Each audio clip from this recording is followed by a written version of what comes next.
All right, guys, so your body weight package for today is gonna have 3 parts. Part number 1 is gonna be 5 rounds. You're gonna start out with 40 seconds of a rear foot elevated split squat. The big thing here is make sure you even out the load per side, so about 20 seconds per leg. You're gonna go into a 15-second rest period, then you're gonna follow that up with 30 seconds of a new movement here called a skater tap, and we'll cover that here in a minute. You're gonna follow with an additional 15-second rest period. The final movement per round will be 20 seconds of a no-touch burpee. That'll complete round number 1. You're gonna rest for 30 seconds and then you'll start round number 2 through 5. Now the B portion is gonna be 4 rounds. You're gonna start out with a 30-second wall sit immediately into 40 seconds of as many burpees as you can do. From here, you're gonna rest a minute and then you're gonna repeat for 4 rounds.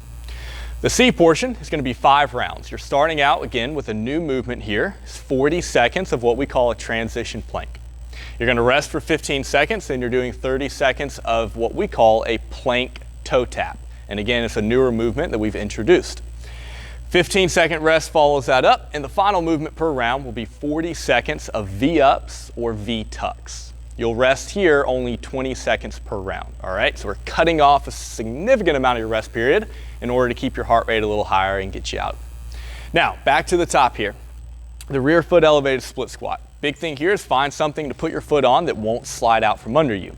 You're gonna bring your foot far enough out that as she squats down, you'll notice Hayden's shin stays nice and vertical, all right? So don't go too close to your object, try not to get too far away. Be sure to kind of sit back in your hips, keep your chest up, loading the quads and the glutes. Now, the next movement from there is gonna be the skater tap. And this is a little bit different. It's got a lot of moving parts to it, so we'll kind of go freeze frame here. So, starting really wherever you need to, Hayden's gonna go into the first position. There you go, now hold that. So, the big thing here, so what you wanna focus on is the left arm is gonna go on the outside of the right foot. And then her left leg is gonna be significantly behind and to the side of her right foot. So it's a nice long position.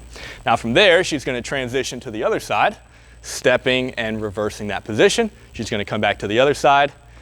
And then from here, you just increase the speed and that'll keep the heart rate higher, keep it moving. It's a much more kind of dynamic movement than what we usually do, but give it some time, kind of get used to it. It will feel more comfortable the more you do it. Now, the no-touch burpee, Hayden here will demo. It's going to be the plank position, go into jump and clap overhead. So think burpee, just don't go to the ground, stop in that plank position, reverse jump, clap overhead. Now, the B portion here, she's going to complete a 30-second wall sit. So finding a wall, something you can push up against, the hip is in line with the knee, and she's just hanging out here holding for 30 seconds.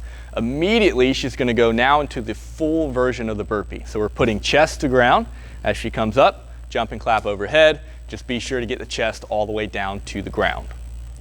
Then the final portion here, 2 new movements, the transition plank and the plank toe tap. Now the transition plank, you're gonna hold in a push-up position plank, transition to an elbow plank, and then back and so on and so forth. So the big thing here is keeping your hips in line with your shoulder. Try not to twist excessively as you transition from position to position. It will tax the midline, the shoulders a lot more than a conventional plank. Now the plank toe tap, you're gonna start in the push-up position plank. From here, she's gonna touch opposite toe to opposite hand. It's gonna be a little bit straighter leg than usual. It looks similar to a mountain climber, but what we want is the cross body crunch action, all right? Notice she does twist the hips a little more, and that's fine. The main kind of feedback is that I should be feeling it in my core, and if you do, you're doing it right. And then the final portion of that movement, or that round, is going to be the V-up or the V-tuck. Now the V-up, start in an extended position. From here, she's going to crunch, meeting in the middle, touching her toes to her hands, creating that little V shape. Be sure the shoulders get off the ground.